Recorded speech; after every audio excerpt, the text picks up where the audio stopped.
so I was in a deep, dark depression for about 12 years and was diagnosed with MS as well as a brain and spinal malformation. And I had 4 little girls at the time. And so they were talking about major brain surgery, which could end up in full body paralysis. And I was 80 pounds overweight at the time. And so for me, it was a matter of I can give up and wallow in my sorrow, or I could try to fight.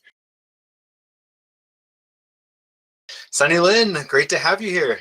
Thanks. Good to be here. Well, very cool. Yeah, so many interesting things about Sunny and just your life and where you've been and where you are now, and mom of 4, and you compete regularly, and you obviously make a bunch of amazing food. Tell us about yourself. What's your journey been like? Yeah, so I am a mom of 4. I have 4 daughters. They do compete with me in barbecue. I own my own barbecue business. I'm also a personal trainer and nutrition coach. I went through my own lifestyle transformation. So I was in a deep, dark depression for about 12 years and was diagnosed with MS as well as a brain and spinal malformation. And I had 4 little girls at the time. And so they were talking about major brain surgery, which could end up in full body paralysis. And I was 80 pounds overweight at the time. And so for me, it was a matter of I can give up and wallow in my sorrow, or I could try to fight the best that I could, and the rest was out of my hands. So I chose to fight, and I turned to nutrition and health and fitness, and had never stepped foot in a gym. And this was only about 6 years ago. So I decided to start working out at home, and I focused on, well, I tried to focus on nutrition. You know, you look up the fad diets and things to do, and I tried all of those. I did end up losing 30 pounds on my own, but then you hit a plateau and you don't know where to go. So it gets confusing because you're working out. You know, I was doing a couple of the different workouts on my TV each day and felt like I was doing good with my nutrition because I was counting my calories, but I couldn't get over the hump. So decided to hire a personal trainer, but I didn't just want anybody that would, you know, tell me to squat some more. I needed to know what I was doing wrong in my fitness and in my nutrition. And she helped me learn proper nutrition, and my calories were actually too low for how much I was working out. And I needed to retrain my workouts because you can be doing too much cardio or you can be doing too much strength. You need a nice mixture to start out with. So real quick, sorry to cut you off. There is a lot to unpack in that first minute. So yeah, so let's say 6 years ago as a starting point, right? Yeah. So first of all, people take years that, you know, over their lifetime, they struggle with losing 30 pounds. So one, I just want to call out that you can lose weight, and the time frame doesn't have to be super specific, but it's very possible. But tell us, I mean, just real quick, so a huge life-changing hurdle would be MS, let alone just struggling with depression and having kids on top of that. Could you just tell us a little bit about that process of finding out, and what was that like? Yeah, so it was actually really scary. My body would actually go numb. My limbs, my arms and legs would go numb for 4 to 5 hours at a time because it was affecting my central nervous system. So at that point, like, it is really scary. It's really overwhelming, and you're not sure, you know, what you need to be doing. So for me, it was a matter of turning to nutrition and fitness and trying to save my own life as best I could. What else did you try during that time? Like you said, you know, when we're in the middle of something, we have such a hard time thinking about, like, what's the next step? How did you get from point A to nutrition? While I was going through testing and stuff, they were worried that all the inflammation and the flare-ups were being caused by foods that were affecting me. So I did end up going through the testing for all the food sensitivities, which none of them came back. But as you do the elimination diet and everything, you start to realize that foods do affect your body. You might not have an allergy to them, but foods do affect your body in different ways. So as I was slowly reintroducing different types of food, I was noticing how my body was reacting at the time. So I did turn to nutrition and tried to lose weight as well to help me. Did you journal during the time, or how were you reflecting on the impact that the food was making? Or was it just purely like, hey, I'm changed my diet, I'm losing weight, I'm feeling better? No, I did journal because I needed to figure out like why I was having digestive issues, or why my joints were feeling swollen, or why sometimes I'd wake up and feel like puffy in my face and cheeks, or whatever was happening at the time. I was trying to keep track of what food I had just introduced, whether it was dairy back into my diet, or whether it was gluten, or whether it was pork, or whatever it was specifically. I would keep track of how my body responded to it. I love that. That's one of the things that I share all the time is you never really know what direction you're going if you're not keeping track of the road you're on, so to speak. So Yeah. journaling has been huge for me. I still, to this day, I have my habit tracker right next to me. So That's right. I'm a huge fan of just how do you understand the baseline so that you can make adjustments from there. Yeah. So I love that. So nutrition is the path you were on. Yes. Still around the 6-year ago mark. How long did it take you to see some of the results early on? So it took me a good 6 months to lose 30 pounds. And that actually helped so that I didn't have to have the brain surgery. I had reduced enough weight and learned how foods affected my body that I was actually able to manage what was going on in my body and the flare-ups. So I was able to control the inflammation and the problems that it was causing. So now we just monitor it. I just go in once a year for checkups. So it's kind of nice. Oh, that's so cool. Yeah, I can't even imagine some of the big medical challenges have the potential to really just take you off course, right? Your life, especially when it comes to setting expectations for yourself. You're like, all right, this is the road I'm on, and then something dramatic happens and you have to find a new way. So mental strength is important in that sense too. And did you have a support team, or how were you able to continue with the change?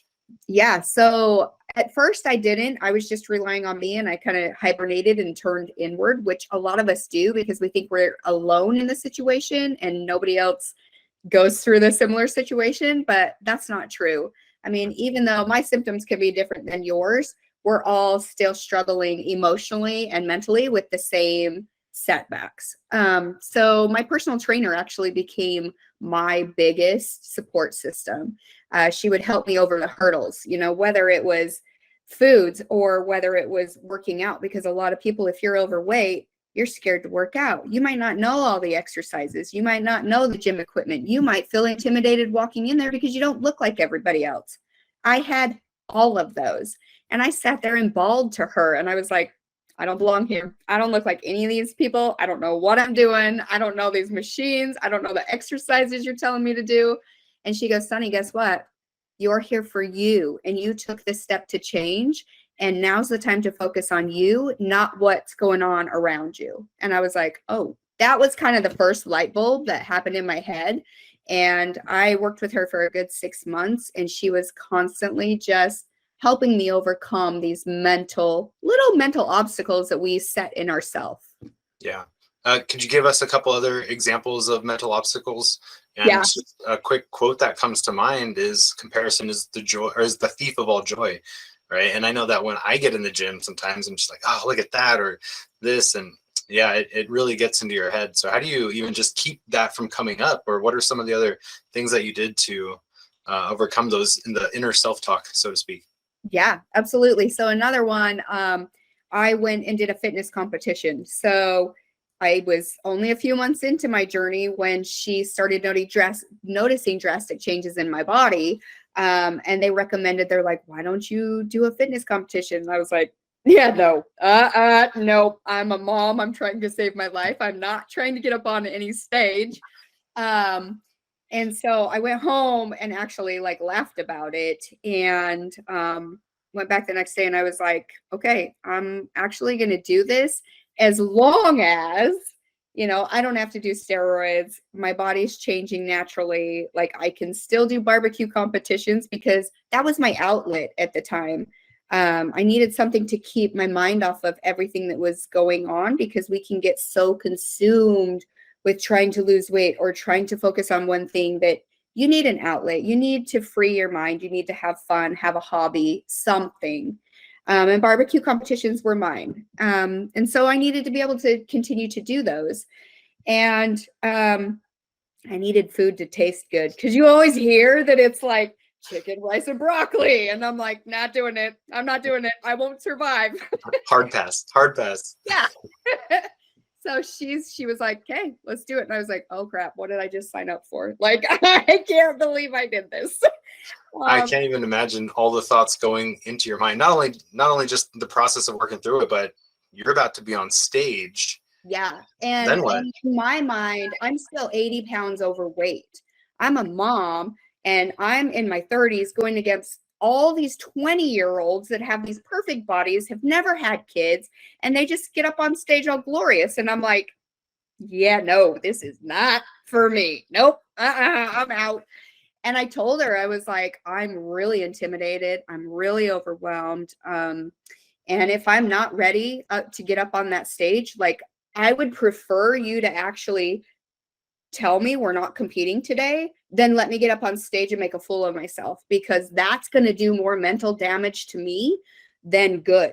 Like, it doesn't matter. My goal was not to be up on stage. My goal is to save my life and be able to do this for the rest of my life, not to be able to just get up on stage and wear a bikini in front of the entire world, which was scary. Yeah, definitely. And I'm just so conscious of, from all the people that I talk to, there's personality types that lend themselves to pushing themselves, right? Yeah. And I kind of get the fighter, the competitive side from you.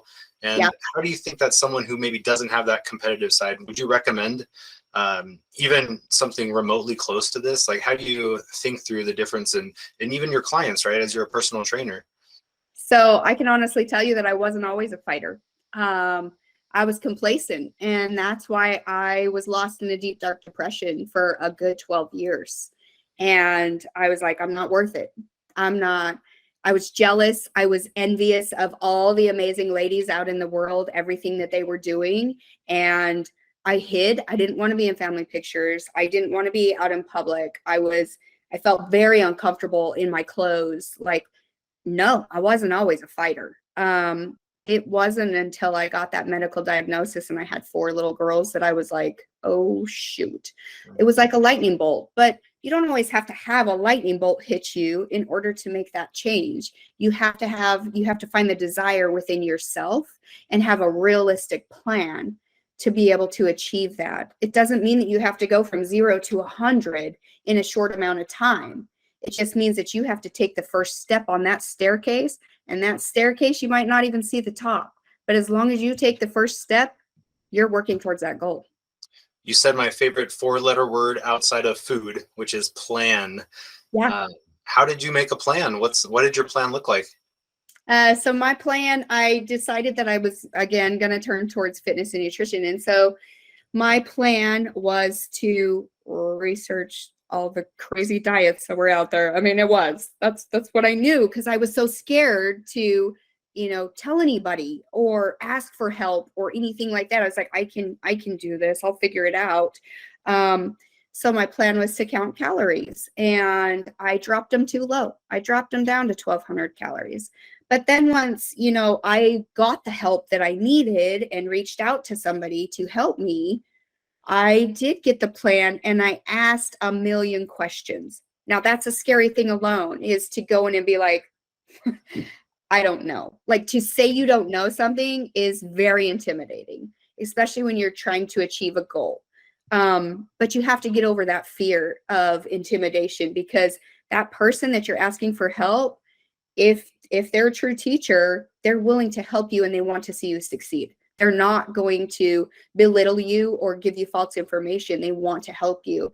And that is what my trainer did for me. I would ask a million questions, and she was like, I've never had somebody ask so many questions. And I'm like, if I'm going to do this for the rest of my life, I need to have the answers. I'm not just trying to get a thigh gap. Like, I'm here to actually save my life and not just lose the weight. I want to know, why we're increasing my calories. Why are we changing up my workouts? Why are we doing this? So a proper teacher, a trainer, somebody will actually answer all your questions and not make you feel stupid. They'll help you learn.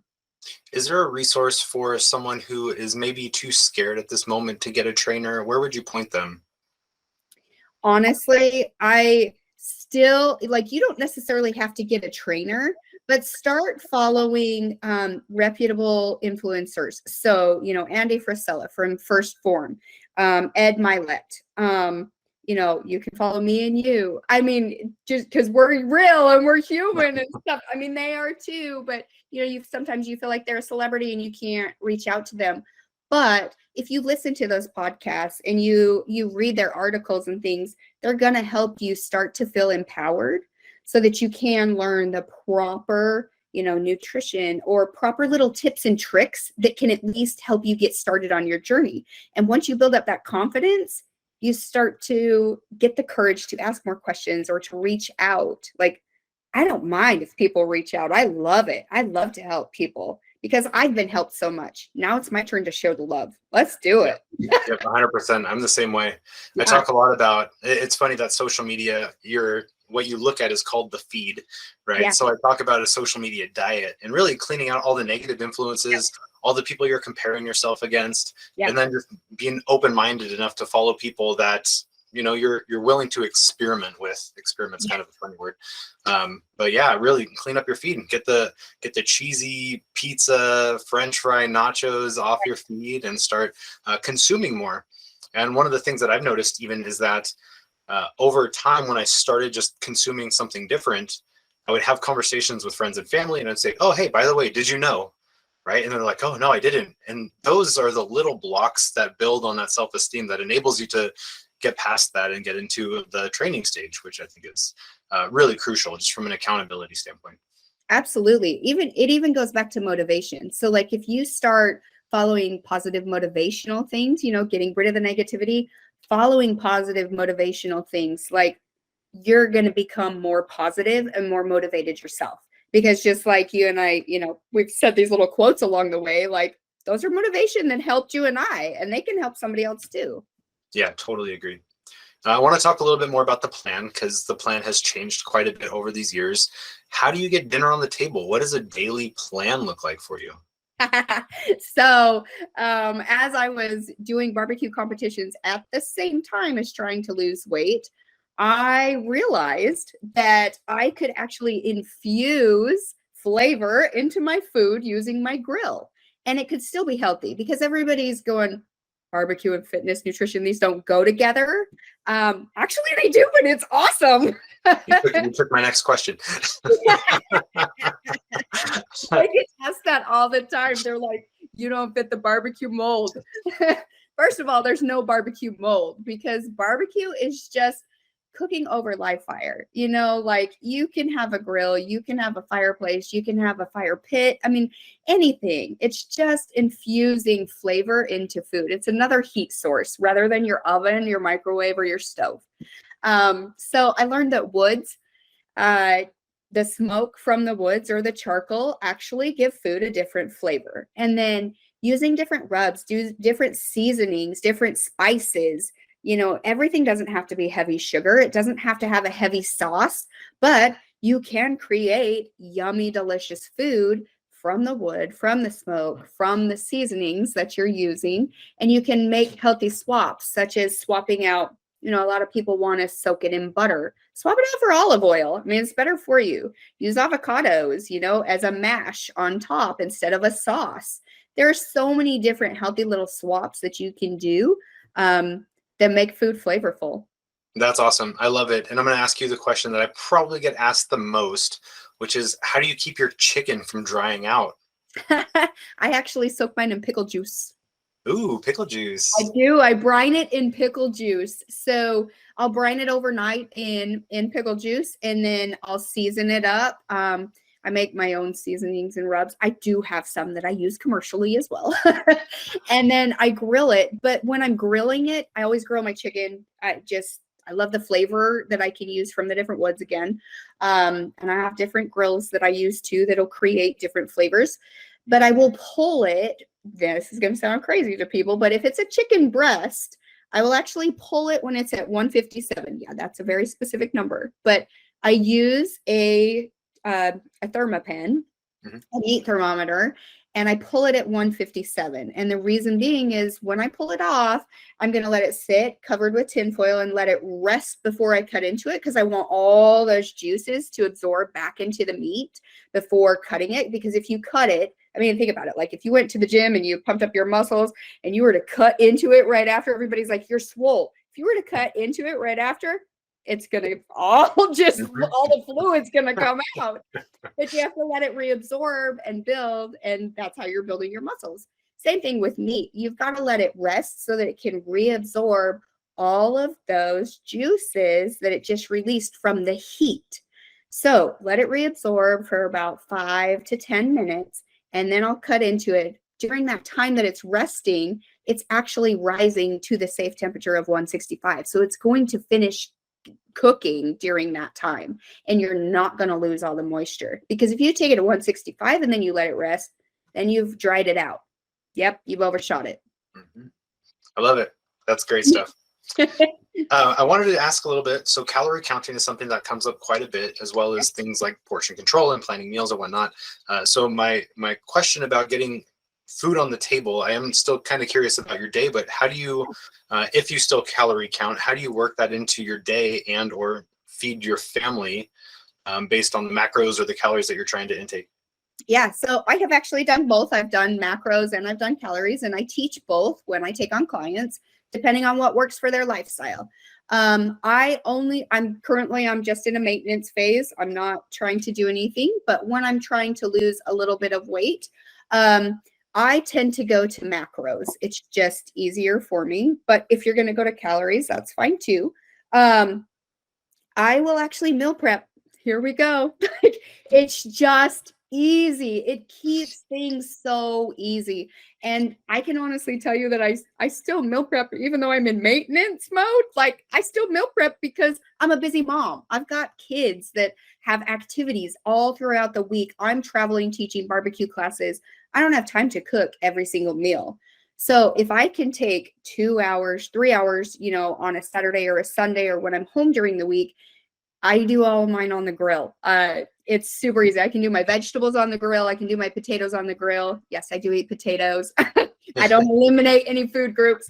And I can do all my proteins on the grill, and they're getting amazing flavors. And then I can package them into the little containers for everybody. We've got our dinners ready to go, super easy to reheat, and we're out the door onto the next activity. So the only thing that I usually don't meal prep is breakfast. I will have super simple little things, like I'll make breakfast burritos and freeze them. I'll also make like egg muffin cups and freeze them. So in case we do have a day where we're just chaotic in the morning, I'll make those and we can warm them up. But yeah, I for love the it. I'm always beating the meal prep drum, so to have someone else do that for me is a great reward. That's for sure. Oh, I love it. I absolutely love it. And my girls love it because they know what we're having for the week. They can actually help plan out the meals. And they're like, okay, let's have salmon this night. We want to have Greek bowls this night. We want to do whatever, tacos one night. And so we'll just plan it for the week and have it all made, and we're ready to go. And how fun to get them involved in the kitchen as well. Teaching, growing together. Yes, and awesome. they love to help cook. So the more you get them involved at a younger age, the better prepared they are when they grow up. I love it. So what's next for Sunny? What are you working on today? What would you like to see? What's the future look like? What's the future? It's a little crazy. I teach a lot of barbecue and grilling classes to beginners and to experts. I teach competition classes, and I also teach beginner backyard classes. I'm also starting to teach all women grilling classes. Is that online or live or both? Yeah, so it'll be in person, so they can come to different areas and stuff. I'm going to start a YouTube channel. Hopefully it will be out this summer. I've had a lot of people request that. They want to know, learn more about barbecue and grilling and the healthy side of things. One more quick thing. I do actually have an entire meal prep series dropping. It's being released later this week through Hey Grill Hey.